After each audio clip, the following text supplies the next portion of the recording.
जय हिंद। स्वागत है आपको अपनी केमिस्ट्री के क्लास में। चैप्टर हमारा चल रहा था अम्ल भस्म तथा लवण। आज हम वो चीज पढ़ेंगे जो एग्जाम के लिए इम्पोर्टेंट है।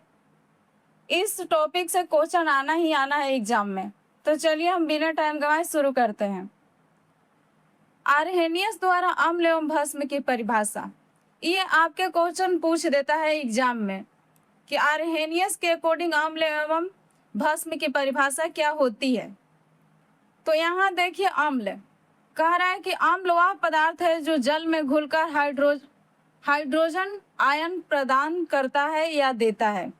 तो हाइड्रोजन आयन देख लीजिए, मतलब कि H+ आयन। क्या करने पर? अम्ल में यदि हम जल मिला देते हैं, अम्ल में जैसे ही हम जल मिलाएंगे तो हमें हाइड्रोजन आयन प्रदान करेगा, मतलब कि टूट जाएगा। यहाँ देखिए एग्जाम्पल, यहाँ आपके पास अम्ल है HCl, इसमें हम पानी को मिला रहे हैं। जैसे ही हम पानी मिलाएंगे तो हाइड्रोजन अलग हो जाएगा और क्लोरीन अलग हो जाएगा, ये दोनों अलग अलग टूट जाएंगे। उसी तरह से HNO3 आपके पास ये एक भी अम्ल है, इसमें भी हम अगर जल को मिलाते हैं तो आपको H+ में HNO3 आ जाएगा। जैसे ही आप इसमें अम्ल को मिलाएंगे तो देखिए यहाँ क्या होता है, जल मिलाइए तो H+ बनेगा और NO3- में बन जाएगा। इसी तरह से आप देखिए यहाँ H2SO4 में अगर आप क्या करते हैं कि जल को मिलाते हैं तो आपको बनेगा H+ आयन बनेगा और SO4 के पावर माइनस में 2, तो ये भी टूट करके अलग हो जाएगा। मतलब इन्होंने कहा कि जब भी अम्ल में अगर आप पानी मिलाएंगे तो हमेशा आपको H आयन प्रदान करेगा, मतलब H आयन आपको प्राप्त होगा। तो ये रहा आर्हेनियस के अकॉर्डिंग अम्ल की परिभाषा। उसी तरह इन्होंने भस्म का भी परिभाषा दिया है। तो कह रहे हैं ना कि भस्म वह पदार्थ है जो जल में घुलकर हाइड्रोक्साइड आयन प्रदान करता है, मतलब OH आयन देगा जब अगर भस्म में आप जल मिलाते हैं। तो यहाँ एग्जाम्पल देख लीजिए, एग्जाम्पल में आपके पास KOH है। अगर KOH, ये आपको भी पता है कि ये भस्म है, इसमें अगर आप पानी डालेंगे तो आपके पास आएगा K+ में और OH- में टूट जाएगा। ये रिएक्शन होकर के अलग अलग आएगा। उसी तरह से आप यहाँ देखिए NaOH, इसमें भी अगर आप पानी मिलाते हैं तो आपको Na+ में और OH- में निकलेगा। मतलब कि इन्होंने कहा कि हर हाल में अगर भस्म में आप पानी मिलाएंगे तो आपको OH आयन प्रदान होगा। अब चलिए हम आगे देखते हैं कि क्या है। देखिए अब कह रहा है उदासीनीकरण अभिक्रिया। एक बीच में टॉपिक अभिक्रिया से आ गया तो हम उसे भी छोड़ना नहीं चाहते, कवर कराते हैं। कह रहा है कि अम्ल तथा भस्म की अभिक्रिया के फलस्वरूप लवण तथा जल बनते हैं। जब भी आप अम्ल और भस्म की अभिक्रिया कराएंगे, अगर आपको अम्ल और भस्म की अभिक्रिया के फलस्वरूप आपको लवण और जल प्राप्त होता है तो ये रिएक्शन जो होगा वो न्यूट्रल मतलब न्यूट्रलाइजेशन रिएक्शन होगा, जिसे हम उदासीनीकरण अभिक्रिया के नाम से जानते हैं। देखिए यहाँ पर हमारा HCl है और हम NaOH के साथ रिएक्शन कराते हैं तो हमारा H2O और हमें प्राप्त होगा NaCl। तो यहाँ देखिए आप HCl, तो आपको भी पता है कि HCl क्या है आपका, ये आपको HCl जो दिख रहा है ये अम्ल है और NaOH जो आपको दिख रहा है ये आपके पास भस्म है। इन दोनों के रिएक्शन के बाद आपको H2O और NaCl प्राप्त होगा। ये जो NaCl आपको दिख रहा है यही आपका लवण है। अब देखते हैं, हम कह रहे हैं कि अम्ल तथा भस्म के गुण।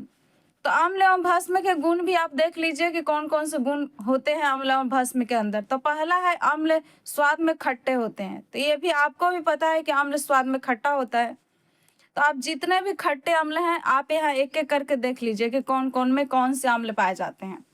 देखिए यहाँ सेब में आपके पाए जाते हैं मैलिक अम्ल।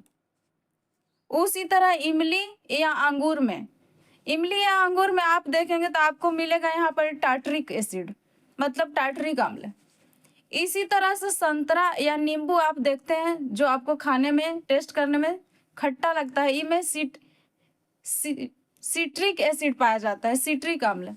उसी तरह सिरका या अचार जो आप घर में यूज करते हैं उसमें एसिटिक अम्ल पाया जाता है। टमाटर में आपका है ऑक्जेलिक अम्ल। दूध या दही दोनों में एक ही अम्ल पाया जाता है जिसे लैक्टिक अम्ल बोलते हैं।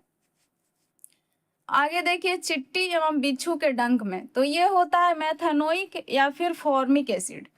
तो आप ज़्यादातर चिट्टी में तो फॉर्मिक एसिड ही पाया जाता है, लेकिन अगर मेथेनोइक आएगा तो ये आप लगा दीजिए बिच्छू के डंक वाला। यहाँ देखिए सोडा वाटर या अन्य पेय, कभी जब आप देखते हैं हम लोग जो कोल्ड ड्रिंक पीते हैं उसमें भी एक तरह के अम्ल होता है उस जिसमें कार्बोनिक एसिड पाया जाता है। तो ये आपका अम्ल रहा जो आपके एग्जाम के लिए बहुत जरूरी है। इसमें से कोई से भी क्वेश्चन 1 नंबर का बन जाता है और आप इसे पूरा याद रखिएगा कि कौन सा अम्ल पाया जाता है, जिससे ताकि आपका एक भी क्वेश्चन एग्जाम में ना छूटे। चलिए आगे देखते हैं।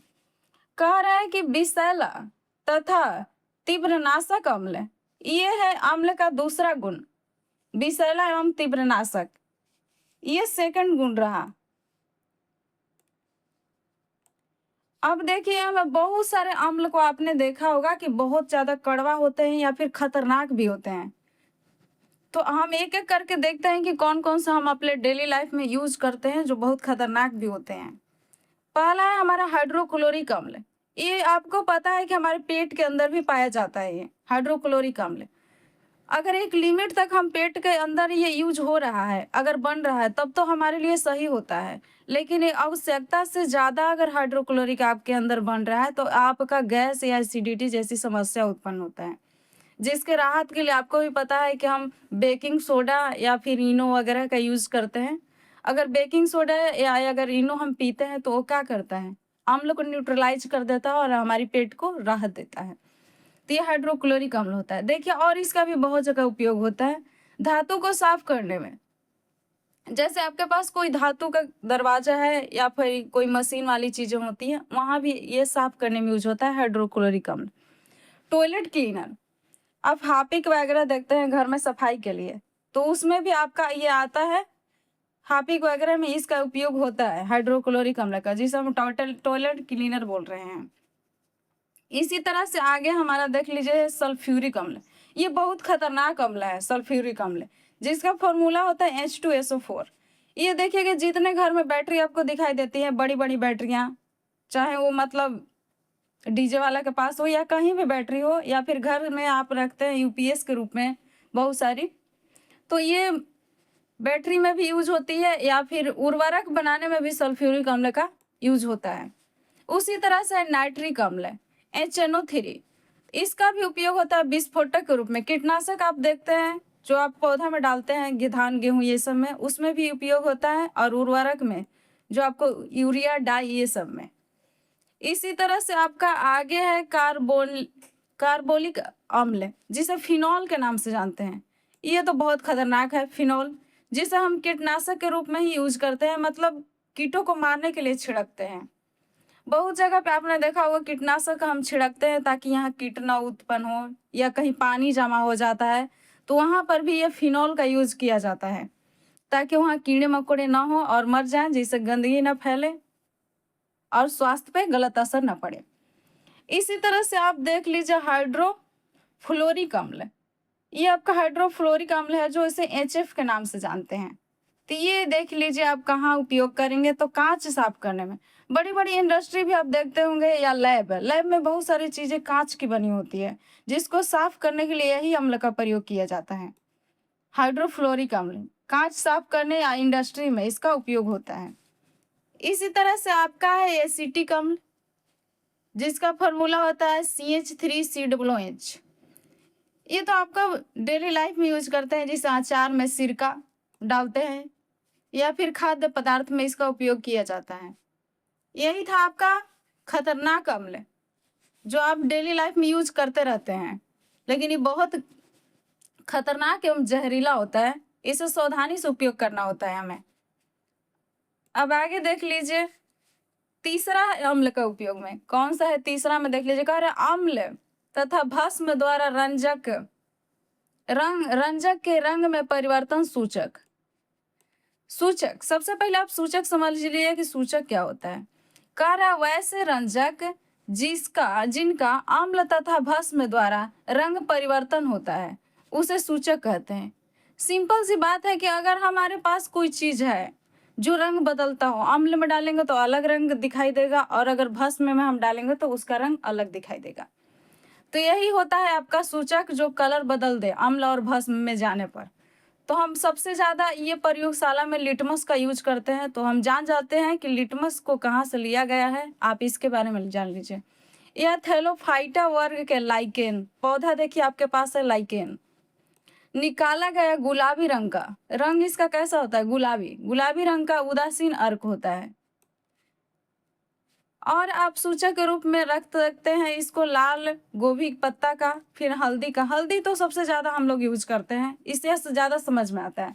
हल्दी आप देखते हैं चोट लगने पर कभी इसे हम गर्म करके हल्का पानी मिलाकर इसमें जैसे ही हम डालते हैं भस्म, जैसे मतलब आप चूना डाल दें, तो चूना डालते हैं तो इसका कलर येलो से तुरंत रेड हो जाता है। तो ये आप देख सकते हैं डेली लाइफ में। और बहुत सारे यहाँ पर दिए, देखिए क्या क्या है जो अब बदलते रहता है। पहला में सूचक में लिटमस, अगर आप इसे अम्ल में डालते हैं तो ये आपको रेड दिखाई देने लगेगा।